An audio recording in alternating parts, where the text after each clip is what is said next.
여러분 안녕하세요. 미니오입니다. 좋아요, 댓글, 구독은 사랑입니다. 오늘은 2025년 6월 14일 아침이고요. 토요일입니다. 대한뉴스를 보면 대한뉴스 뽀찌 방송이 이제 토요일에 하니까 그 토요일에 방송하는 유일한 범민주 진영 대한뉴스라고 말씀하시는데 허위 정보입니다. 여러분 미니모 TV도 합니다. 심지어 저는 일요일에도 방송해요.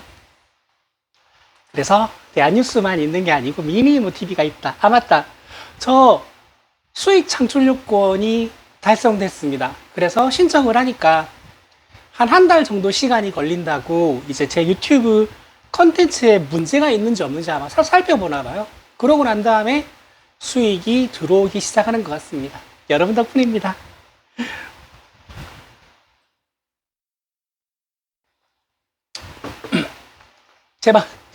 제 방송 오래 보신 분들은 알 건데, 제가 방송하면서 이런 잔에 뭘 홀짝홀짝 마시잖아요.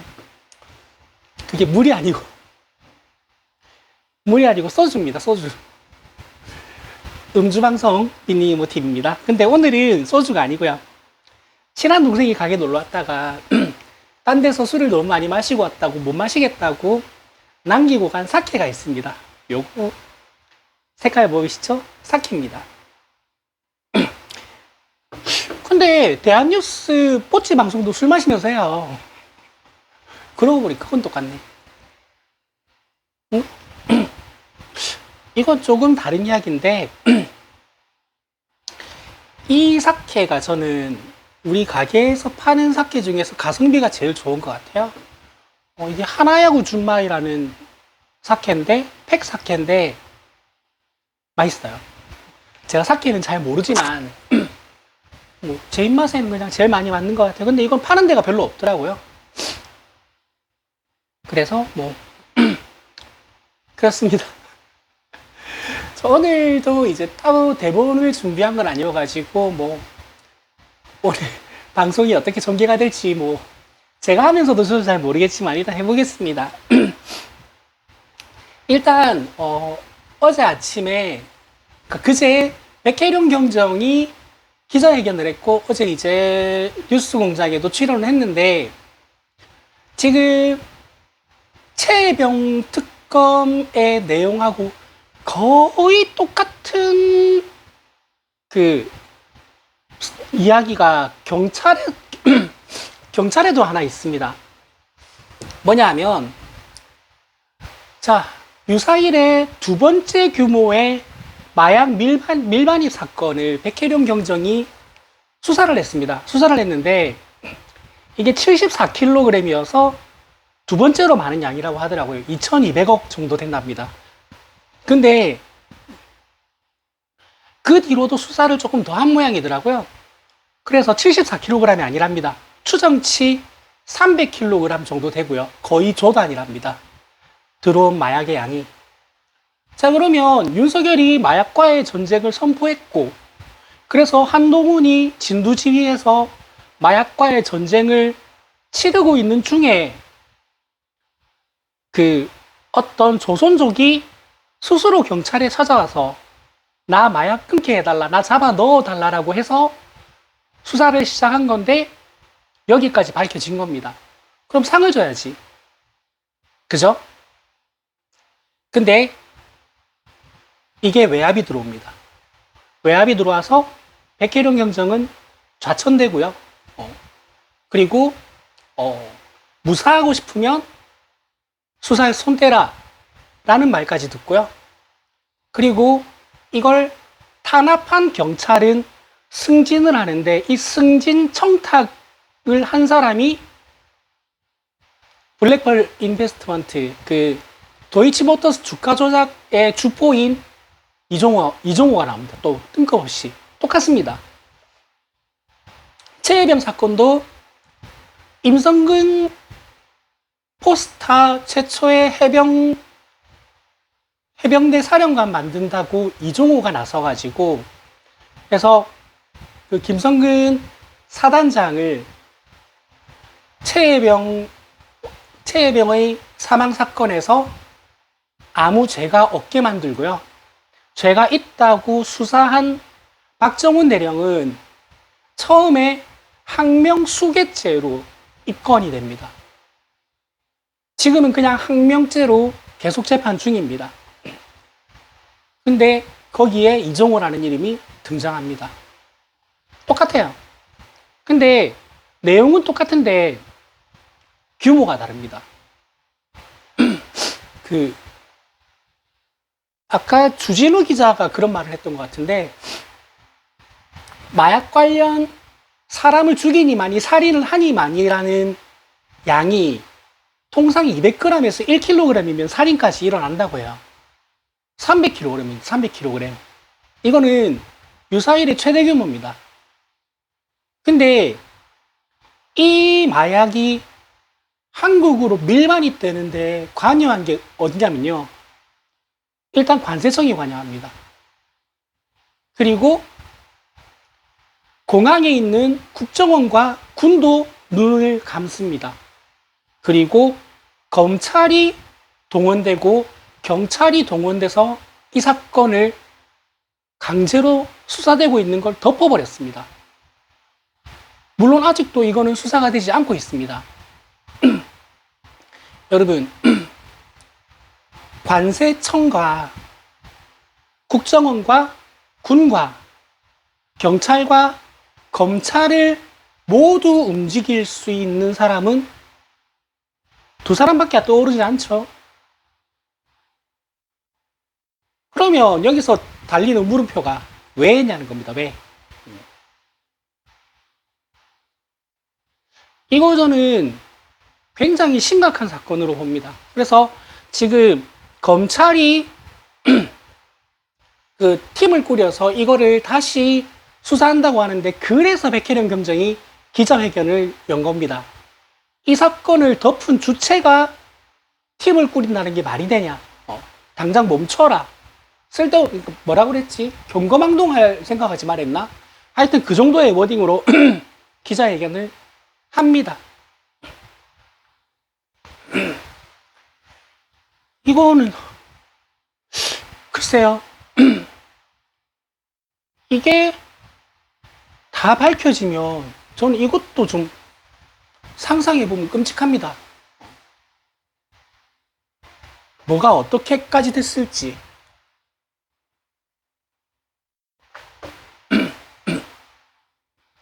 여튼간에 작년 청문회장에서 나와서 충격을 안겨줬었지만 이제는 너무 오래돼가지고 이게 어떻게 돼가고 있는지조차도 모르겠는 게 갑자기 다시 수면 위로 올라왔습니다. 그때와 다른 건 정권이 바뀌었습니다. 그 모든 조직을 움직일 수 있는 권력을 가진 사람들은 지금 자연인입니다. 그리고 이거는 이제 민주당이나 조국혁신당 차원에서 상설특검이라도 시작을 해야 되지 않나를 검토할 것 같습니다. 검찰이 이거를 수사를 하게 내버려 두진 않을 것 같아요. 그리고 검찰 개혁에 대해서 제가 말씀을 안 드린 것 같은데, 검찰청이 기소만 할 수 있는 기소청으로 바뀌지 않겠나라고 했는데, 그게 아니고 공소청으로 이제 바뀐다라고 말을 합니다. 그럼 기소는 누가 하는 거지? 제가 지금 상정된 법안을 자세히 살펴보질 않아가지고, 이거 관련 법사위 회의가 열리면 제가 그걸 또 풀 영상을 다 보고 자세히 쉽게 전달해 드리도록 하겠습니다. 그리고 어제 말씀드린 것처럼 이제 특검이 이제 대통령이 임명을 했고요. 임명을 했고 이제 특검팀이 꾸려지기 시작했는데, 눈여겨볼 거는 그 AI 변호사라는 별명이 붙은 김경호 변호사가 있습니다. 김경호 변호사는 그 박정훈 대령의 그 재판의 변호인을 맡은 사람이거든요. 근데 청문회를 보거나 아니면 그 방송 출연해서 말씀하시는 걸 들으면 사람이 아니고 기계가 말하는 것 같아요. 근데 기억력이 어마어마하게 좋습니다. 그분이 최혜병 특검에 합류한다는 기사가 나왔습니다. 잘하실 것 같아요.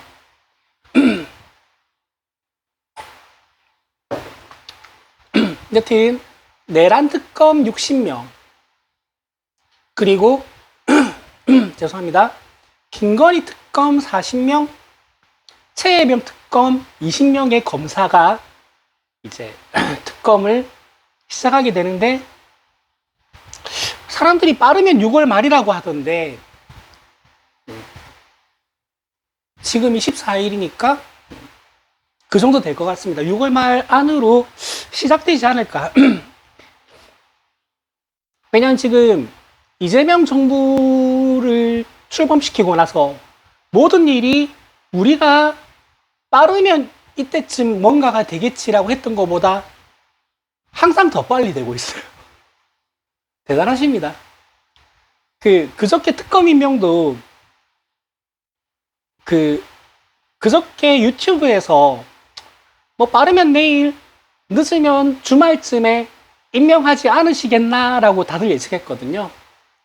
그럴 수밖에 없는 게 그저께 밤 11시 9분에 임명을 했어요. 또 약을 했습니다, 이 양반. 대통령님 좀 시험시험 하세요. 안 그래도 지금 대통령실에 40대 여자분으로 알려진 직원이 과로로 쓰러졌다고 하고요. 그래서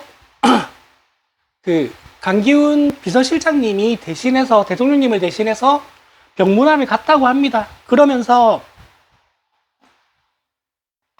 건강을 해치게 일을 하지 마라.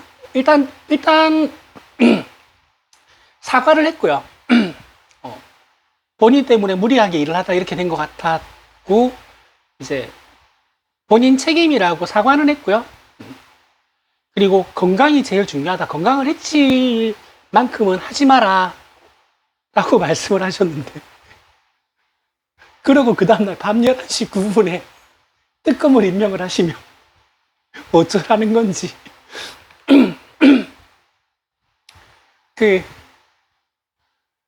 강기훈 비서실장은요, 실시간으로 늙어가고 있습니다. 그리고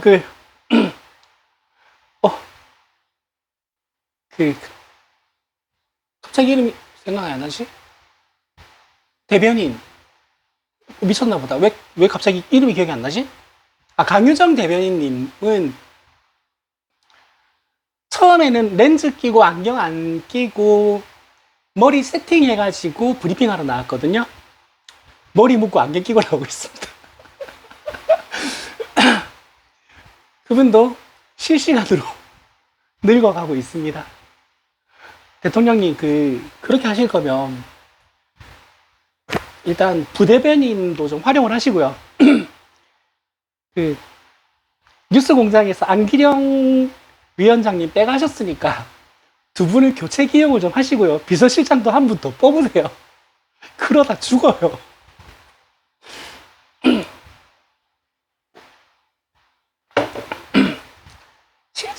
실제로 문재인 전 대통령님이 이것도 제가 전에 한번 말했던 것 같은데 문재인 전 대통령님이 말씀하실 때 발음이 좀 세잖아요. 이 발음이 세는 게 어떤 발성이나 말버릇이 안 좋아서 그런 게 아니고요.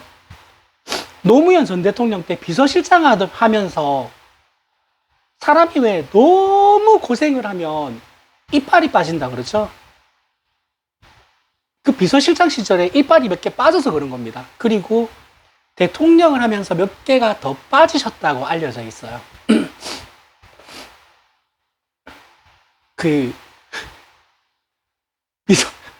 비서실장 대변인 틀리하는 거 아닌지 모르겠습니다.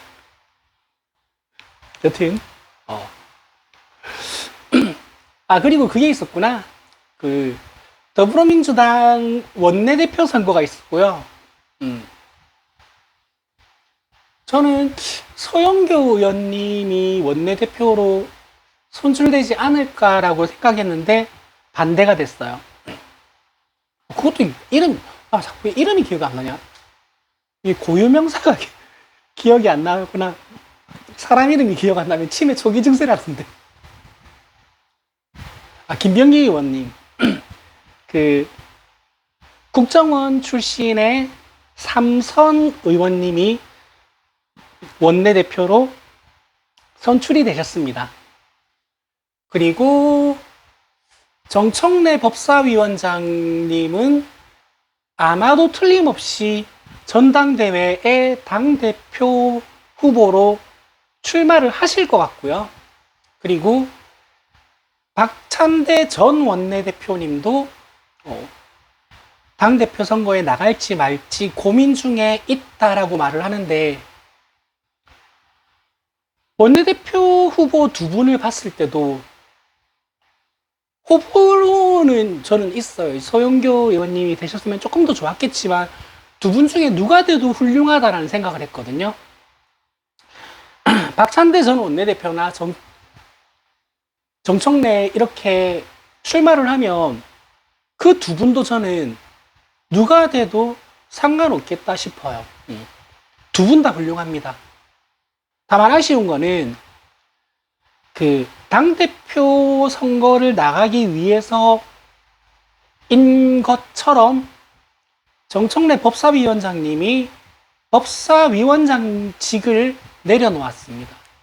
그래서 그 국민의힘 송석준과 정청래의 티키타카를 더 이상 볼 수 없는 건 조금 아쉽긴 합니다. 근데 맞네. 아니구나. 근데 뭐 당대표가 돼서 더 큰 역할을 해주시는 것도 괜찮을 것 같고요. 그리고 법사위원장을 지낸 경력이 있는 박범계 의원님이 상임위를 바꿔가지고 법사위에 지금 계시거든요. 그리고 뭐 박지원 의원님도 계시고, 이번에 원내대표 선거에서 떨어진 서영교 의원님도 법사위에 있기 때문에 법사위원장 할 자원은 널렸습니다. 법사위 안에서. 정청래가 사퇴했으니까 이번엔 야당에서 법사위원장을 해야 된다고 우기는데, 다들 그 민주당 법사위 의원님들은 똑같은 반응을 보입니다. 첫 번째, 왜? 두 번째, 무슨 수로? 실제로 미국이나 서양 같은 데는요, 그 과반 의석을 가지면 모든 상임위를 독식하는 경우가 많습니다. 우리는 관례상 더 이상 나누어 주는 거지 18개 상임위 다 가져와도 상관없습니다. 그거를 국민의힘에서 막을 방법이 없어요. 근데 협치의 의미로 나누어 주는 겁니다. 나누어 줬다가 지금 너무 답답해진 상임위가 국방위원회입니다. 최혜병 사건으로 청문회도 팽팽 돌아가고 국정감사도 팽팽 돌아가고 뭐 해야 되는데, 거기 상임위가 국민의힘이에요. 상임위 회의를 안 열어줘요. 회의를 열어야지 청문회를 하든지 국정조사를 하든지 할 건데 회의 자체를 굉장히 늦게 열었습니다. 그리고 굉장히 답답하게 진행하고 있어요. 그걸 보면서 그때 국민의힘이 상임위원장을 법사위하고 운영위하고를 두 개가 둘 다 야당이 가져가야 돼. 둘 다 국민의힘이 가져가야 된다 그랬나? 둘 중 하나를 내놓으라 그랬나? 기억이 잘 안 나는데, 그거 이제 민주당에서 못 해주겠다고 하니까, 그러면 우리 상임위 구성하는데 참가 안 할란다 라고 했을 때 민주당 쪽에서 강경파 몇 분이 끝까지 안 들어오면 들어오지 말라 그래야 우리가 18개 상임위 다 가져가면 되는 거 아니냐라는 의견이 실제로 나왔었습니다. 저는 그때 그 의견이 나왔을 때 그 의견을 수렴했어야 된다고 생각해요. 다음엔 되지 왜?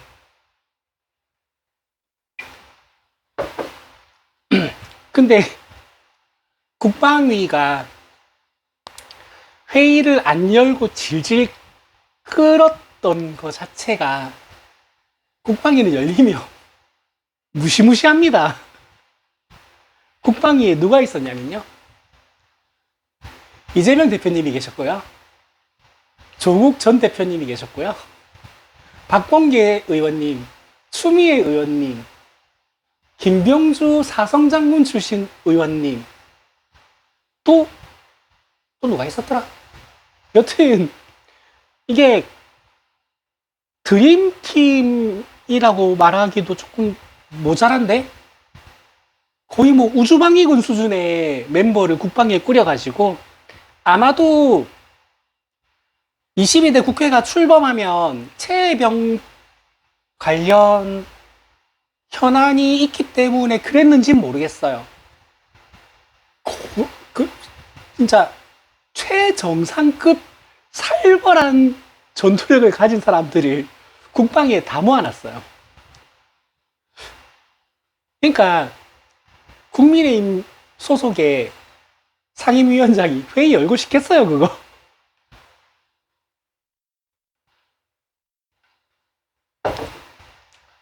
(22대) 국회 출범하고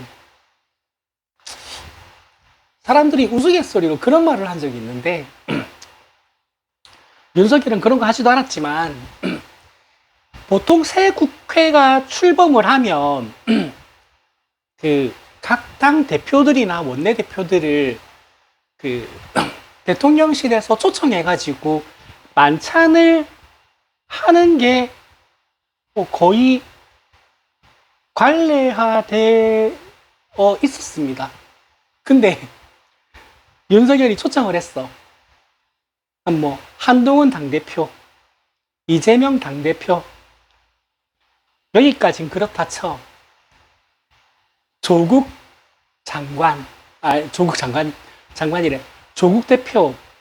거기에다 그때는 이제 그 국회의장이 선출되기 전이었기 때문에 그리고 그때는 아마 추미애 의원님이 그 국회의장이 될 거라고 유력하게 이제 생각되던 때였기 때문에 추미애 국회의장 이렇게 앉아 있으면 윤석열 앉아서 숨이나 쉬겠나라고 생각했었거든요. 물론 그런 일이 일어나지는 않았습니다. 국회의장도 우원식 의장님이 선출되셨고요. 사실 그때 김어준이 계속 경고했던 게 그 의원들 그 친목질 때문에 국회의장 선거 결과 이상하게 나오는 거 이번엔 막아야 된다, 이번에 막아야 된다라고 했는데 그리고 이제 그냥 우원식 때 추미애를 생각했을 때 당연히 추미애가 될 거다라고 그냥 이야기가 돌았어요. 근데 투표 결과를 보니까 우원식 의장님이 당선이 되신 거야. 전해지는 이야기로는요, 결과 발표가 나면 박수를 쳐야 될 거 아니에요. 다들 어리둥절하고 겸연쩍어가지고 박수를 아무도 안 쳤대요. 근데 조금 죄송합니다. 조금 답답한 감은 있습니다. 추미애였으면 저렇게 답답하지는 않았을 건데라는 아쉬움은 있지만 그런 게 있어요. 일이 절차에 따라서 흥결 없이 완전하게 돌아갈 수 있도록 하는 능력은 탁월하신 것 같아요. 그래서 추미애 의원님이 국회의장이 되셔가지고 이를 무리하게 강경하게 밀어붙이는 모습보다 나은 부분도 저는 없지는 않은 것 같습니다. 제가 한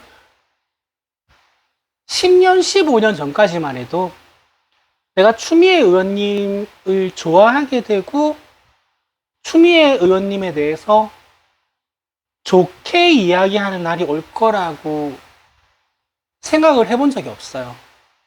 저는 진짜 어떻게 해버리고 싶을 만큼 저는 그분이 미웠어요. 그게 뭐냐면 이것도 예전에 방송에서 한번 말했는데 사람들이 잘 모르고 있는 게 노무현 전 대통령 탄핵 소추안을 주도한 게 국민의힘 그때 당명이 뭐였지? 자유한국당이었나? 한나라당이었나? 아, 당명 좀 그만하고 헷갈리게 만들어. 여튼 그때 그 당이 아니에요. 노무현 전 대통령의 탄핵 소추안을 주도한 건 민주당의 추미애입니다. 민주당의 추미애. 반대쪽 당에 있으니까 국민의힘 저쪽 당에서 한 걸로 알고 있는 사람이 많은데 아니에요. 추미애가 주도했습니다. 그리고 본인이 정치 인생에서 가장 큰 오점이자 실수가 그거라고 말씀은 늘 해오셨는데 말로는 뭘 못해 라고 생각을 했거든요. 근데 그 탄핵 주도한 과오를 인정하고 용서를 비는 의미에서 그때 삼보일배를 한번 하셨어요. 속죄의 의미로. 근데 그 삼보일배를 얼마나 혹독하게 하셨는지 지금 무릎에 영구장애가 있으십니다. 치료가 안 될 만큼 무릎이 망가졌다고 합니다. 그 삼보일배로. 제가 그 기사를 보고 제 마음속에서 그분을 용서하고 포용하기로 했습니다. 내가 이런 말을 되게 자주 하는 것 같은데 내가 뭐라고 용서를 하든가 말든가. 유시민 작가님도 전 장관님이라고 안 부르고 작가님이라고 부르면서 정치권으로 다시 돌아왔으면 하는 마음을 붙잡고 있었는데 내 맘대로 또 놔주고 작가님이라고 부르고 내가 뭐라고. 다시 한번 말씀드리지만 이번에 이재명 대통령님이 정식으로 국무총리직을 유시민 작가님에게 제안을 했는데 유시민 작가님은 공식 석상에서 기회가 있을 때마다 어떠한 선출직 또는 임명직 공무원도 본인은 할 생각이 없다고 너무 여러 번 말씀하셨어요. 너무 여러 번 말씀하셨고 요즘 표정이 너무 좋으세요. 그리고 본인은 그때 선출직 임명직 공무원을 안 하고 본인은 어용 언론이 되고 싶다고 말씀하셨거든요. 그러니까 외부에서 빅스피커가 돼가지고 이쪽을 돕겠다라는 거죠. 그리고 그 역할을 너무 잘해주고 계십니다. 너무 잘해주고 계세요. 그렇기 때문에 딱히 불만은 없습니다. 예전에 한때 제가 원망을 했던 적이 있어요.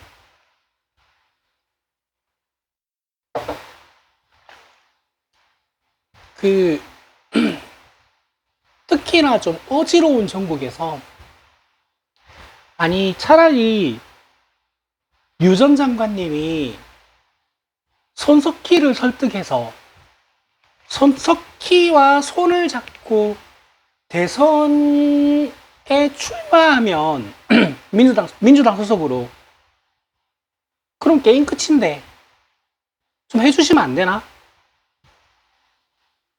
제가 그 답답함이 너무 컸어요. 속, 속으로 참 원망도 많이 했고요. 본인의 마음은 알겠으나 원망도 너무 많이 컸고요. 근데 요즘 뭐 맨날 낚시 다니고 글 쓰고 방송하고 하면서 표정 좋아지신 거 보면 저도 마음이 좋아요. 왜냐하면 그러니까 유시민 작가님의 사진 중에서 절대 머릿속에서 지워지지 않는 사진이 여러 장 있습니다. 그 대학생 때 학생 운동하다가 잡혀가서 포승줄에 묶여서 재판장으로 이동하다가 기자의 카메라를 쳐다보는 그 섬뜩한 눈빛. 그리고 노무현 전 대통령의 장례식에 조문하러 온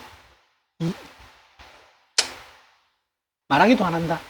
이명박을 노려보는 그 눈빛, 그 표정.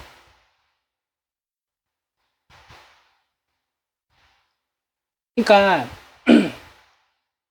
너무 전투적으로 살아오셨고 전투적으로 정치를 해오셨어요.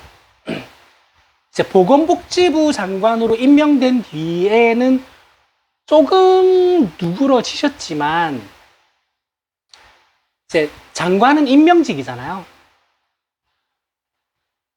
그 이외에 의원을 할 때도 그랬고 너무 힘들게 하지만 최선을 다해서 아주 강하게 싸워 오셨던 분이 낚시를 그렇게 좋아하셨다는데 요즘 이제 낚시 다니고 글 쓰고 방송 나와서 이제 비평하고 논평하고 하시는 거 보면 그냥 행복해 보여서 그냥 그분을 그렇게 제 마음속에서 놓아드렸습니다. 내가 뭐라고 내가 안 놔주면 어쩔 건데 이거는 또 이제 사족인데 유시민 작가님이 이제 그때 노사모 돌풍을 일으키면서 노무현 대통령님이 당선되실 때 그 한참 전에 거의 신드롬이었거든요.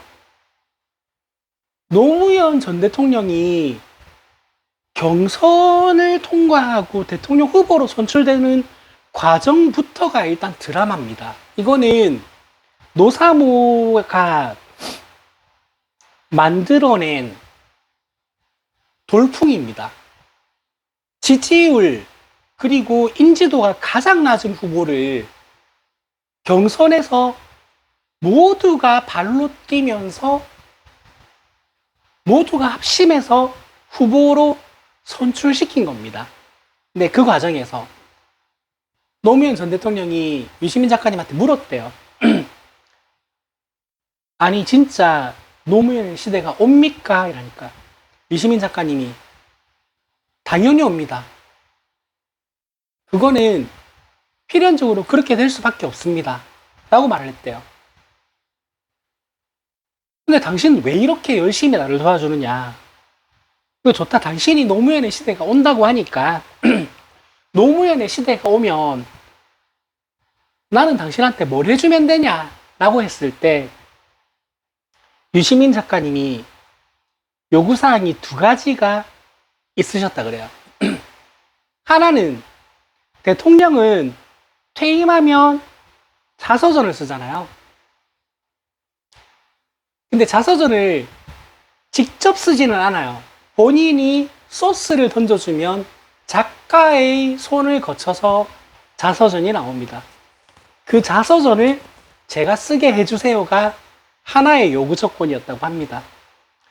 그리고 또 하나의 요구 조건은 청와대 한참 뒤편에 낚시하기 굉장히 좋은 계곡이 있는데 거기가 그때 박정희 대통령 때 왜 북한에서 간첩들 넘어와가지고 이제 성공 못하고 잡히긴 했는데 왜 왔냐고 물어보는 기자의 질문에 박정희 목다로 왔수다라고 말했던 그 굉장히 유명한 사건이 있거든요. 그 이후로 거기가 통제구역이랍니다. 근데 이제는 저기 통제구역 풀어도 된다. 시민들한테 개방하시라. 근데 개방하기 전에 나 하루 거기 낚시 좀 할 수 있게 해주라. 이렇게 두 가지 요구 조건이 있었다고 합니다. 아까 자서전 이야기했을 때 제가 말을 잠시 멈칫했던 게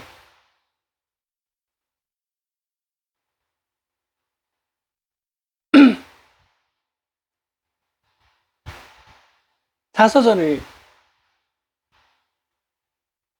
유시민 작가님이 결국 쓰시긴 했습니다. 아씨, 이야기 괜히 꺼냈다.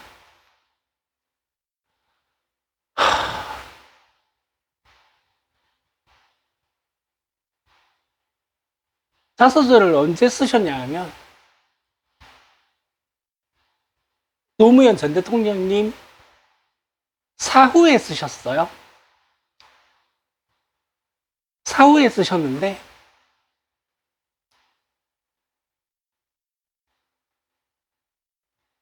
제가 책을 잘 읽고 빨리 읽는 편이에요. 제가 몇 번 말했는데 제가 30대 초반에 내가 평생 읽은 책이 몇 권 정도 되지라고 생각을 하고 대강 카운트를 해봤어요. 왜냐하면 내가 이제 그 기간별로 읽는 책의 권수가 있기 때문에 30대 초중반 때 이미 내가 10,000권은 넘었겠더라고요. 그래서 책을 꽤나 잘 읽고 빨리 읽는 편인데 유시민 작가님이 쓴 노무현의 자서전도 유시민 작가님이 워낙에 글을 잘 쓰시기 때문에 쭉쭉 읽어가고 있었어요. 근데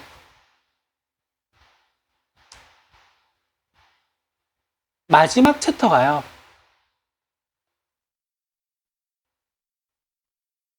마지막 챕터를 읽는데 제가 며칠이 걸렸어요.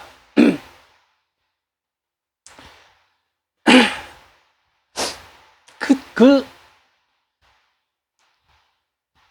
짧은 챕터를 읽는데 며칠이 걸릴 수밖에 없었던 이유가요.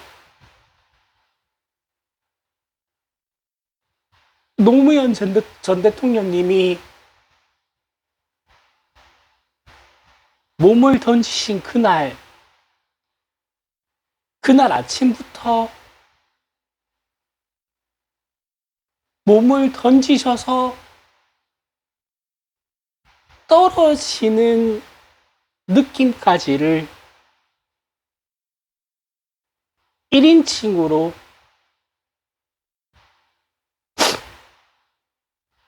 죄송합니다.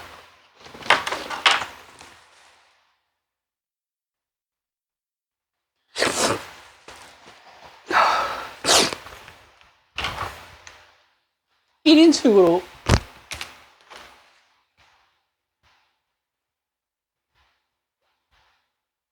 기록을 하셨어요. 근데 저는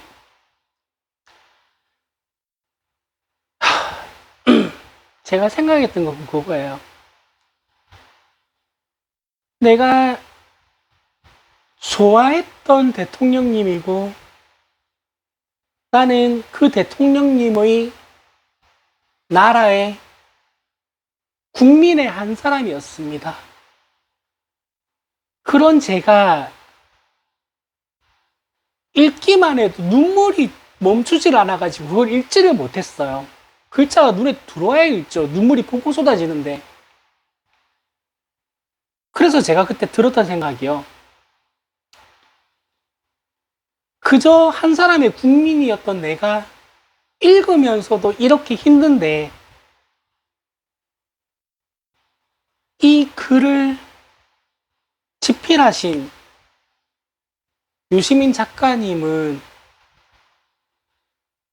얼마나 많은 눈물을 흘리면서 이 챕터를 완성하셨을까라는 생각이 들어서 가슴이 너무 아팠습니다.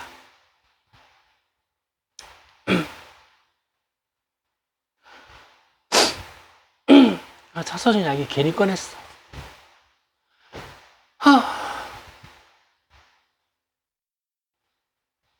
죄송합니다. 제가 퍼즐을 만들었는데 퍼즐을 없애야 되는데 여튼 그렇습니다. 시간이 많이 지나면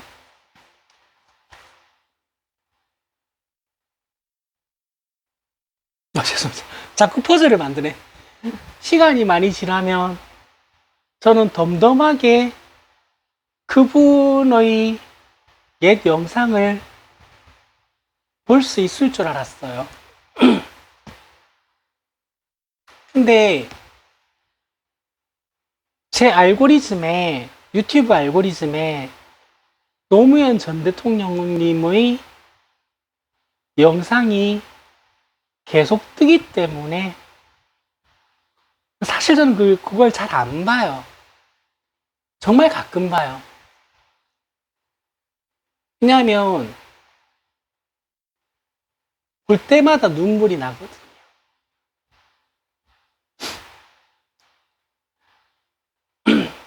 지금 2030들은 이제 비상계엄령 12.3 내란 이후로 내가 근현대사에서 배웠는데 계엄령은 아니다 해서 쏟아져 나왔는지는 모르겠지만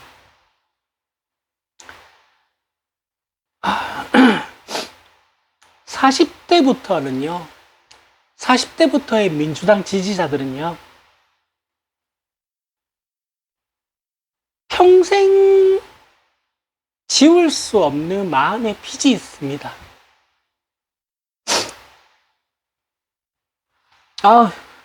나머지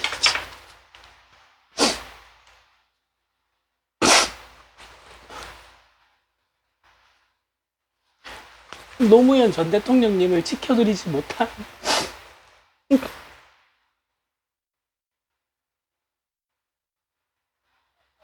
마음의 빚이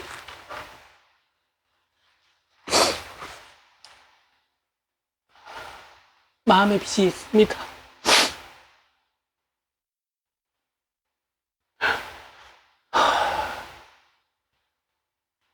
그래서 문재인 대통령님도요, 저쪽에서 아무리 공격을 해도 우리는 그런 마음으로 저쪽 땅을 지켜봤습니다. 한번 해봐라. 이제는 우리가 떠나보내지 않는다. 이제는 우리가 지킨다.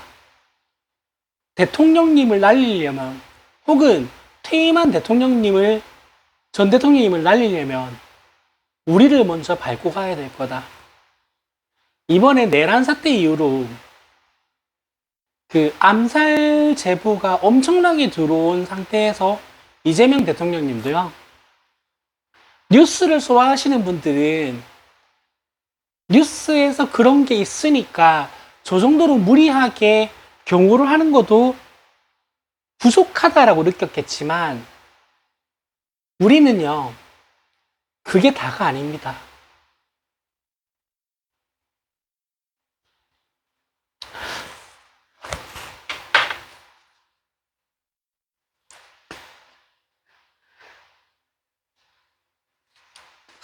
죄송합니다.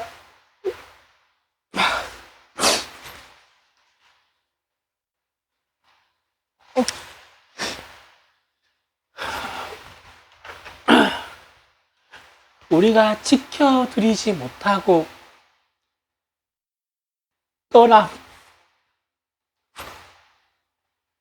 떠나보낸 분은 한 분으로 끝이다. 두 번은 없다. 라는 마음이 40대 이상의 민주당 지지자들 지지자들에게는 있는 겁니다.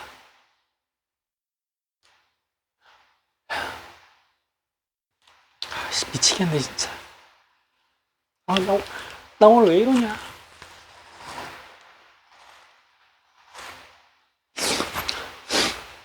방송 짧게 끝내고 빨리 집에 가 자야 되는데.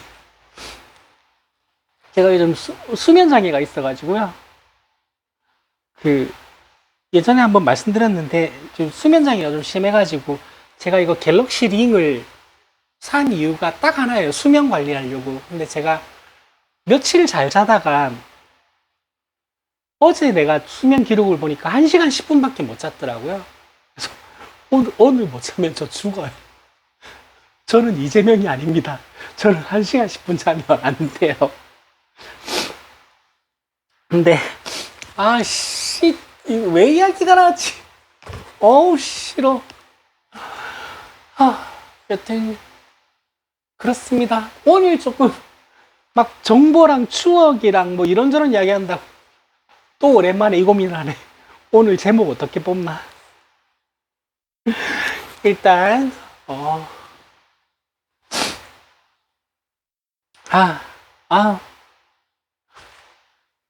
일단 오늘 방송 여기서 끊겠습니다. 짧아질 줄 알았는데 생각보다 훨씬 더 많이 길어진 것 같아요.